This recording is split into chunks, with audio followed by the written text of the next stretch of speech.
Oh, it is. Oh, go get him, Nancy. She's kicking his ass. I get excited during this scene. This is awesome. I love how she is able to pull him out of the dream world just by grabbing hold of him. It's time for Freddy to sink his teeth into a Drumdums Watches episode. They'll never know what hit him.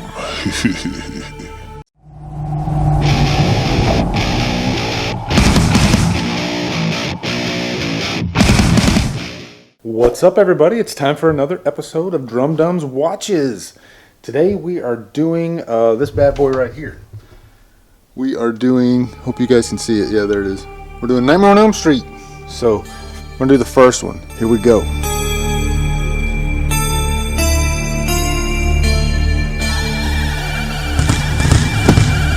Alright guys, here we go. We got it up. You can see it behind me there. Got the really spooky Freddy music going on.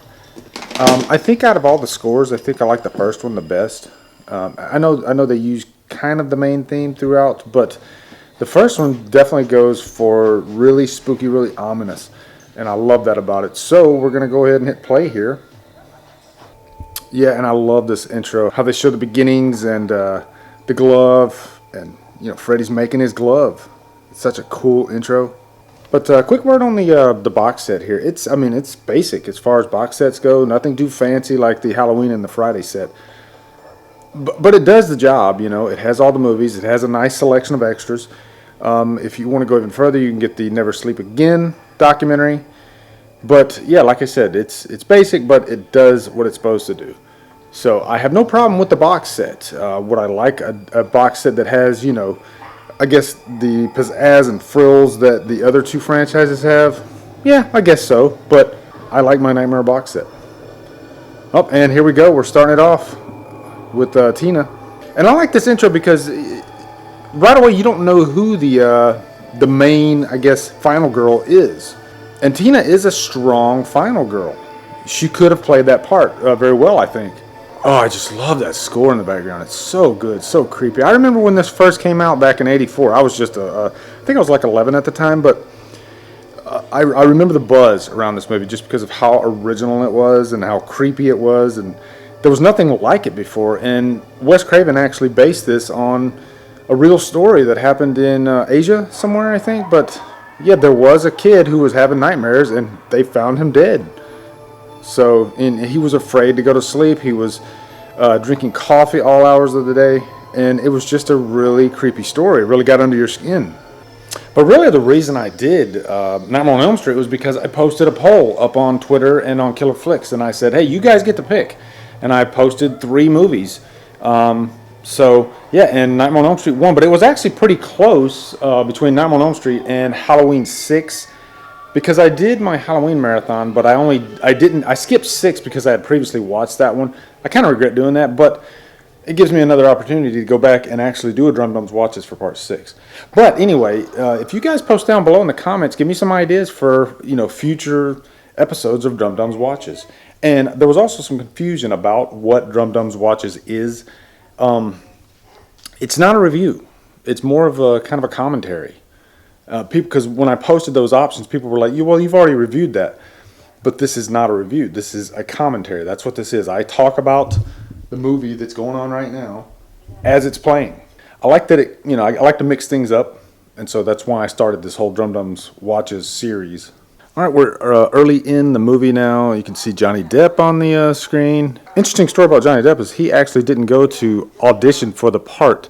He actually went with Jackie Earle Haley, funny enough, who ended up becoming Freddy in the remake. But yeah, Wes Craven's daughter was the one that said, yeah, you got to give Johnny Depp the part. So we got to thank Wes Craven's daughter for that. But one thing that Wes Craven did was he gave us some time to get to know all the characters. They're all very likable.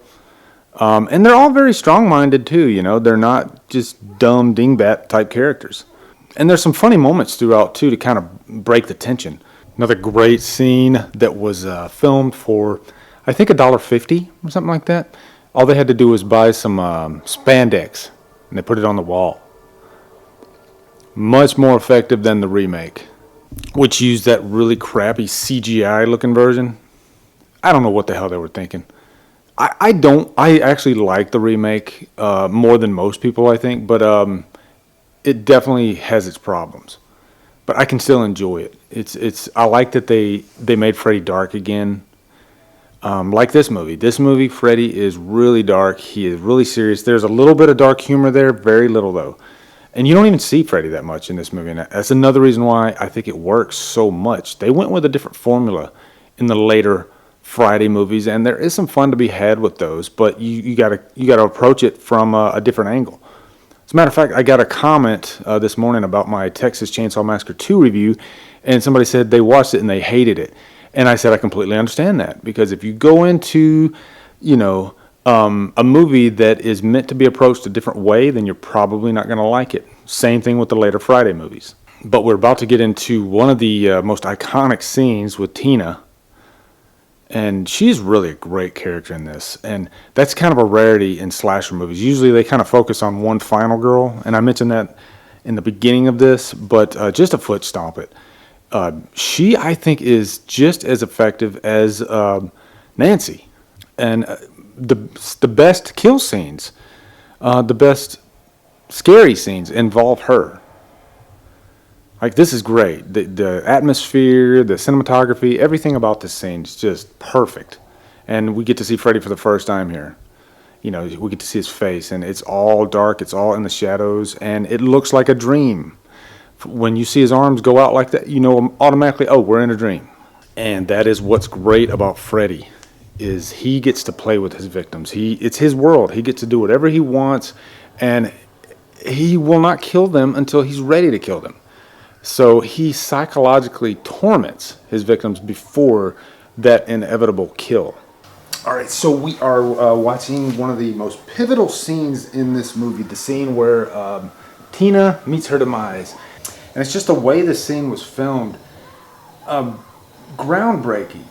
I had never seen anything like that in my life, and it's still one of the scariest scenes in the whole movie, because it feels so real. And it's interesting how they filmed this scene with the room upside down, and you as the viewer, you start feeling a little dizzy just watching it. And then watching this person, bleeding to death and being cut up with Freddy's knives, it just works so perfect. Still to this day, one of the greatest kill scenes, I think, in horror history. Bravo, Wes Craven. Wow. All right, so right now we got our first appearance of John Saxon. And another thing that's interesting about this movie is the parents and how they completely ignore everything that's going on. And the kids are constantly begging their parents to try to understand that they're all going through these nightmares and these are real occurrences. People are dying. But as we all know, the parents are behind all of this with Freddy. But even they don't think that Freddy's actually killing the kids in their dreams. Another iconic scene right here, another pivotal scene. I like how after a character has met their demise, we're not done with them. We use them to scare other characters. That's something that the Nightmare movies do that most slasher movies don't do. It's just an interesting dynamic. Where's your Pez? Freddy just has so much fun in all these nightmares. It's so great. But it's really creepy just to see a body being dragged in a clear plastic bag just filled with blood. Another one of my favorite scenes, the boiler room. Everybody loves scary movies that take place in boiler rooms, and none do it better than Nightmare on Elm Street. But look at Robert Englund. He looks like he's just having so much fun with this role. And I just wish that he would do another one of these movies. It would be great. Because it doesn't matter about his age. In this movie, he's in his 20s, but he looks like he could be in his 40s because of the makeup. You don't know. So it would be awesome if he came back. Oh, that's just so freaking cool. So many great visuals in this movie.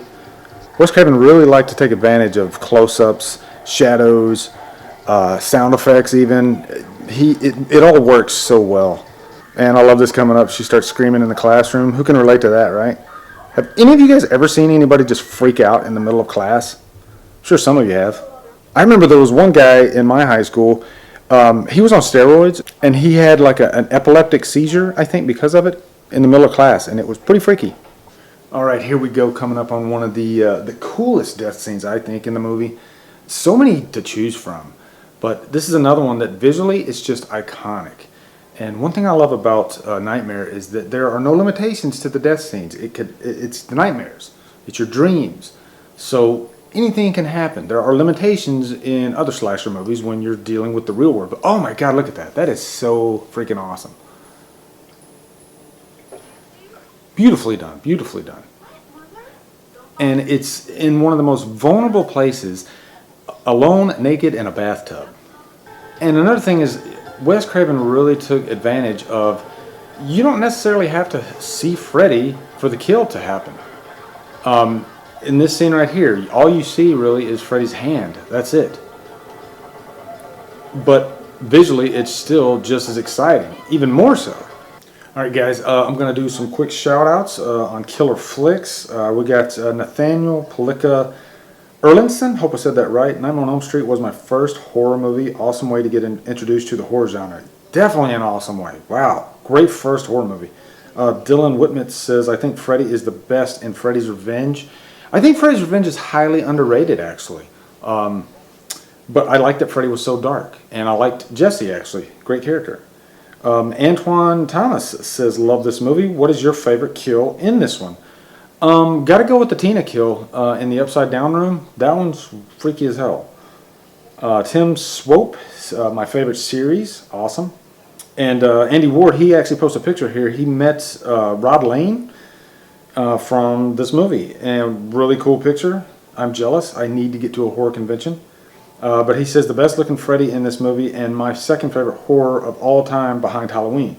And I met Rod Lane Saturday, still traumatized. He also says the Elm Street actors are some of the nicest celebs I've ever met. Oh, that's so cool. I would love to just meet these guys at a convention. That would be awesome. Todd DeHane says a creepy, scary movie from start to finish. Freddy is brutal in this one.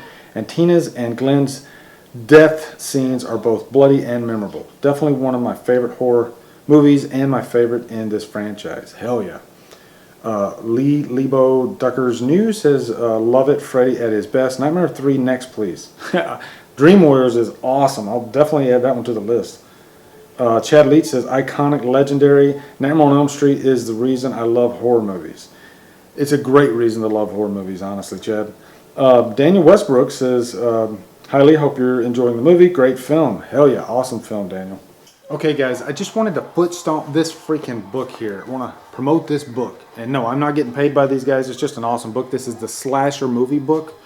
But yeah, right there's the whole Nightmare on Elm Street section.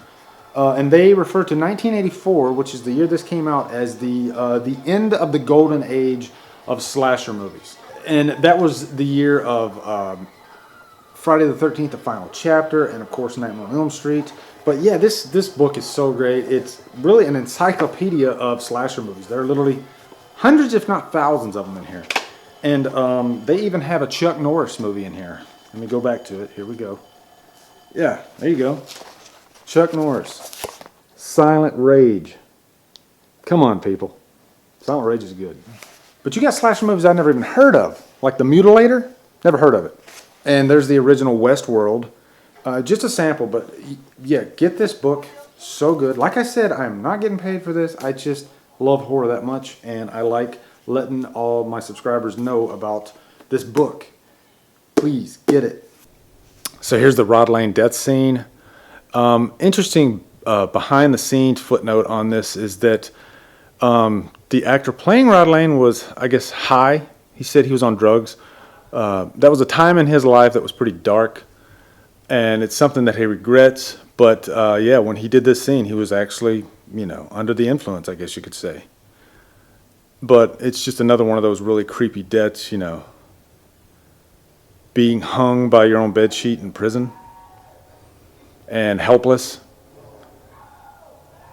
So that's another aspect of this movie. It's psychologically terrifying because nobody believes these kids, after they die, people just assume that, it's in the real world, it's reality. They think this is a suicide. When it's not, it's actually Freddy. And why would they believe that it's a killer in your dreams? It sounds crazy. So I like that realism aspect to this movie and how that plays into the whole plot. You know, nobody believes them. Another interesting thing about the Nightmare movies is there seems to be a funeral scene in most of the movies, if not all, further implying that death plays a major part in this movie.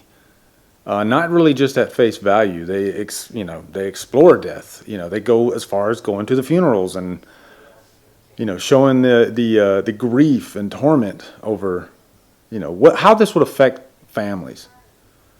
And that's another thing you don't usually see as often, you know, because a lot of slasher movies, they take place over 1 or 2 nights, whereas Nightmare, it takes place over a duration of time, weeks, maybe even months. So it's interesting to see how that whole psychological aspect plays out.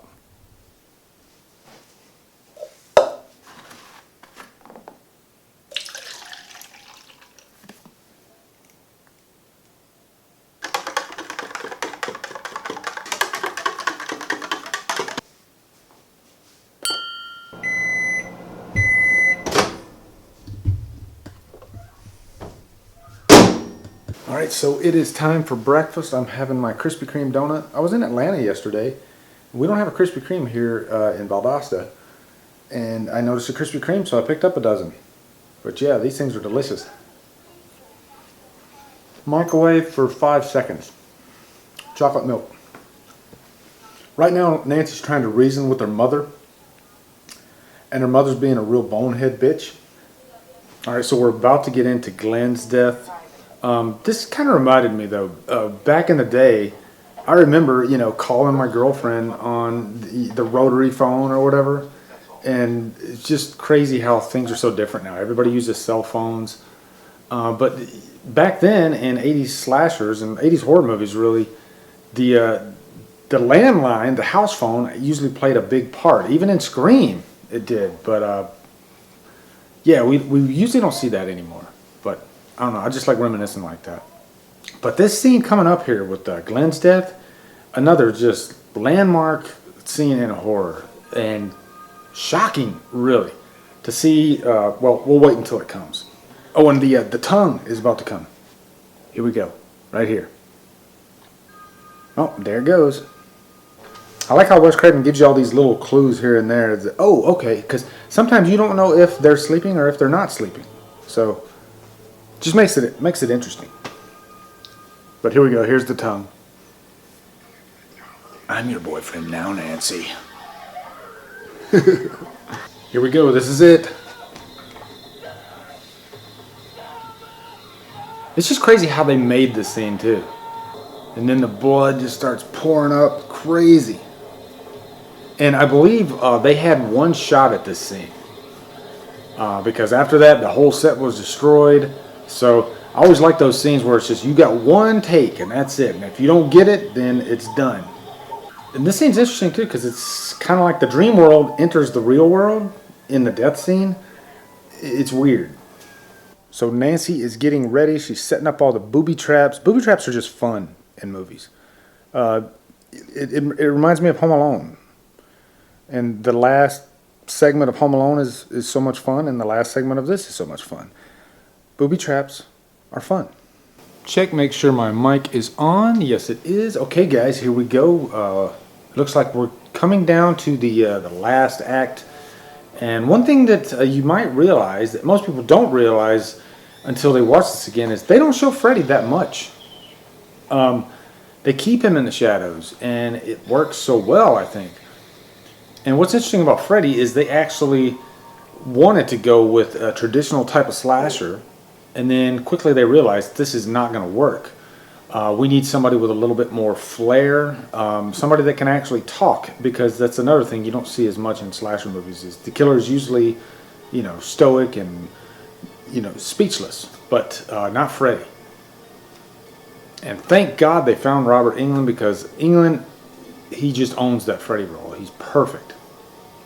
But they saved the best for last. You know, it's like Jaws. You see Jaws at the last act of the movie. There you go, Nancy. You go get him. But look at the sets in this movie. I just love, and this is the 80s, way before CGI and all that. they had to build everything, and I still to this day think when they build the sets, it looks that much better. There's more depth to the scene. It doesn't age. Nightmare on Elm Street still holds up perfectly. To me, it holds up better than most movies today. It just works. Oh, it is. Oh, go get him, Nancy. She's kicking his ass. I get excited during this scene. This is awesome. I love how she is able to pull him out of the dream world just by grabbing hold of him. But she's screaming for the police to help her, and they're like, it's going to be fine. And she is trapped inside her own house, people. Can you imagine being trapped in your house with Freddy Krueger? That would suck ass. Oh, I love it. Look at that. That's awesome. All right, guys, this is it. We are wrapping it up. This is the moment where Nancy says she's not afraid anymore. And that's how she defeats Freddy. And again, visually, this movie is a masterpiece. As a horror movie, Nightmare on Elm Street is a masterpiece. But look at the care that went into making this movie. It's insane. But I want to give my last few shout outs here. Sebastian Vieira, he says, highly watched that movie when I was a kid. Great movie. Cheers from Uruguay. That's freaking awesome. Ricardo Panchico Rodriguez, he says, man, the original is such a blast. Tina's death still is one of the greatest kills of the entire genre. And my favorite killer is Michael Myers, but Freddy Krueger is probably the biggest icon. Hell yeah. Bradley Koch says, Nightmare on Elm Street was one of the first horror films I ever watched. That's a great first horror film. Romero Tudor says there's a version floating around with Glenn's body rises above the bed as he gets pulled onto it. Yeah, I think I've actually seen that. I think it's on YouTube somewhere. But definitely check that out if you haven't had a chance. Alright guys, I'm editing right now and I like to go back and make sure I didn't miss any of the shout outs. So I got a couple more here, 2 on Killer Flicks and 4 on Twitter. So for Killer Flicks, Alexander Wagner, he says, hey, up yours with a twirling lawnmower is still one of my favorite lines. That is a really funny line. And Amar Okanovic, he says, man, I seriously cannot wait for you to do one of these with a Serbian film. That would be freaking gnarly, because I've heard that movie is effed up. And then let's go over to Twitter. Okay, on Twitter I just said if you just threw me a like, I'll give you a shout out. So I got 4. I got Parker Smichael, Vinman88, Lori Ann, and then Steve Bernard. Thank you all for the likes, and there's your shout out. And lastly, I want to give a huge shout out to one of my Instagram followers, DRex231, just an awesome guy. We chat all the time on Instagram, and just wanted to give him a big shout out. But that's it, guys. We're going to wrap up Drumdums Watches Nightmare on Elm Street. Like I said at the beginning, post down in the comments maybe some suggestions that you'd like to see for future episodes. I have a great time doing these. They're a lot of fun, and they're interactive. I like including you guys in these. So every time I do one, I go on Twitter, I go on Killer Flicks, and I say, hey, throw me some comments. I give shout outs. I love giving you guys shout outs. So anyway, guys, if you're not a member of Killer Flicks, make sure you go on over there, become a member. Also, if you look down below, you can see all my social media links. And I love this scene. It's really funny. And also, if you like what I'm doing, make sure you hit that subscribe button. Anyway, guys, have a great day, and Drumdum out.